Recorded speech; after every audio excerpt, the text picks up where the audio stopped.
Welcome to What the Flick, everybody. Ben Mankiewicz, Alonzo Duralde, Christy Lemire, Matt Atchity is at the Toronto International Film Festival. Who's giving? I will. Other people. It's like being on Password. Yeah. Yes, so this was the opening night film at Sundance this year, and it stars Jesse Plemons as an out-of-work comedian who goes home to Sacramento to take care of his mother, Molly Shannon, who is battling cancer. This is the writing and directing debut of Chris Kelly, who is himself the head writer at Saturday Night Live. So it's semi-autobiographical, and it's kind of like the opposite of The Hollers in that it's good. Take a look. I'm glad that you're moving home for a bit. Your mom's gonna need a lot of help. Don't look at us. We're drug addicts. I thought you didn't want to try medical marijuana. Well, I tried it. Isn't this dress pretty? It is. I feel like it's too subtle. You know, your mother was supposed to be born dead, so she's still very, very lucky. Oh, Grandpa. Ask her doctor. I mean, he's dead, but if he wasn't, you could. He hung himself. That's true. Yeah, when you and I talked about the Hollers recently, we said Yeah. this is like a sub-genre unto itself at Sundance. Yes, in the indie film in general. Constipated 30-ish white guy who goes home to his dysfunctional family in a small town with his mother's dying of cancer. So And he gets to learn life lessons. Exactly, yes, And gets his everything groove is back. punctuated by emo, alt, folk music or whatever. Yeah, so this is really good though. And Yes. you had told me that, and it was surprisingly good. And it subverts your expectations from the very beginning. I mean, Absolutely. it begins with a very big dramatic moment, but even then it's like there's an absurd underpinning to it that makes it not the moment that you think. And then it flashes back to a year prior and you see what brought him there, brings a family together. And it's Bakersfield, which is not... It's Sacramento. Sacramento, sorry. I knew it was somewhere. Our Forgive state me. capital. Forgive me. Not as bad as Bakersfield. I saw it a few months ago. It is Sacramento. So yeah, not a city we see on film very often. No. And so it has an interesting... Yeah, I don't want to say it's like a character in the film, but but the city has a certain kind of weird character to it that makes it an interesting backdrop.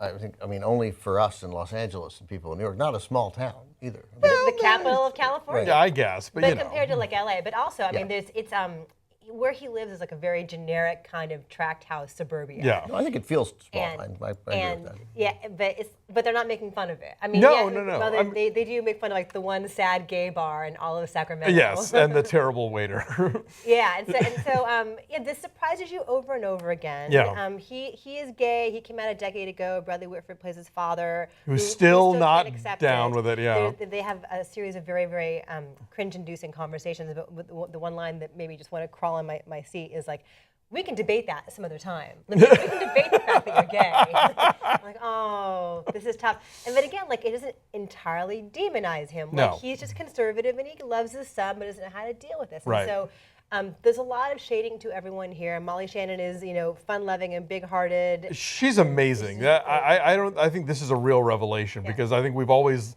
known that Molly Shannon has a certain skill set that she's amazing at, but this really puts her into new territory. I was so pleased to because I've been a big Molly Shannon fan for a long time. I don't know the story of her life, and there may be totally excellent reasons why she hasn't sort of burst onto the scene in a way that maybe some people who saw her on Saturday Night Live thought she was certainly capable of, given the success that other people who seemed less talented had. But it's I didn't see the movie, but that was my first thought when I found out that people liked it, was that it's fantastic, Molly Shannon. I love Molly Shannon. Yeah, you should totally see this movie if you love Molly Shannon, because she's amazing. It is the dying mom role, which is obviously very meaty, and any number of actors. I mean, Margot Martindale is the dying mom of the Hollers. There's a lot of good ones out there, but I just found it so moving, but also funny, in that way, in a very sort of human-seeming way. Jesse Plemons, this is probably the richest role he's had to date, but he's a solid actor. I like him a lot, but I felt like I was seeing aspects of him that I had never gotten to see before in Breaking Bad or whatever. And the tricky thing with this role for him is that it's a very understated kind of role. Like, he's kind of quiet and he's kind of observant. He's reactive, yeah. Right, he bites his nails a lot. You can tell he's anxious about things, but it's not a big showy role like it is for Molly Shannon. So he's got to do a lot to convey who this guy is in very subtle ways.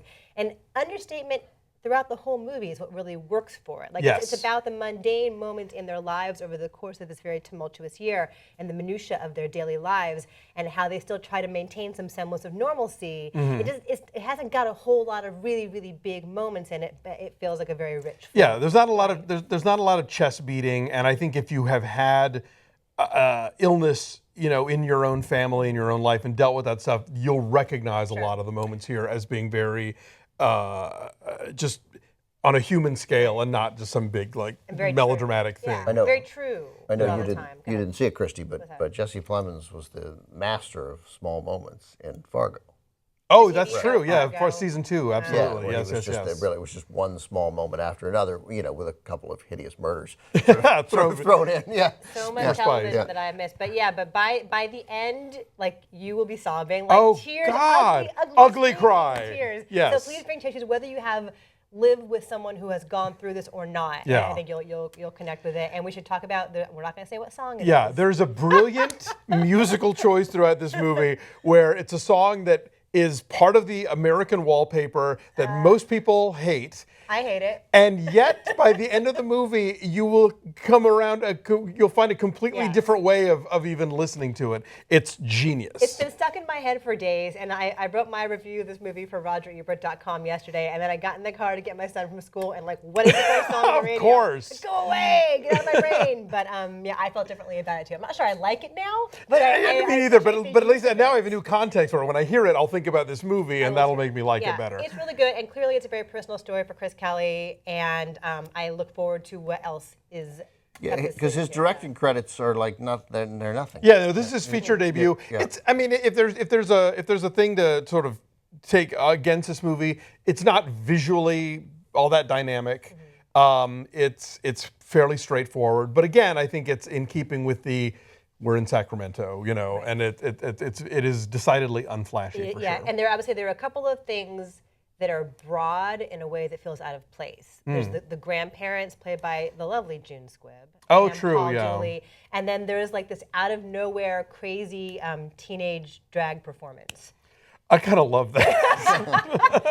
but again, it feels like That's where you're wrong. that character, I think, that's a very new millennial guy, and not millennial in the bad sense. I mean, it's a very 21st century moment of okay, this is where we are now. Right, so it's very out and very effeminate. Yeah. But it just felt like a different movie, maybe, to me from the rest. Okay, well, I find him entertaining as well. I thought it was great. Okay, so what is your number then? I give it a 7.8. This is a very small movie. It's under the radar, but people should go find it. It's so great. Yeah, 7.6 for me, so our average is 7.7, and it is where it's at 83. Yeah. So it's limited release. It's trickling out, I want to Yeah. say. Is it also streaming or no? I don't know. But I know it's maybe top 20 markets this Okay. weekend. Well, so keep an eye out. If people it's not look there, for it. it's not where you are now, maybe soon. So yeah, If you want keep to an eye out. try. Totally. Bye.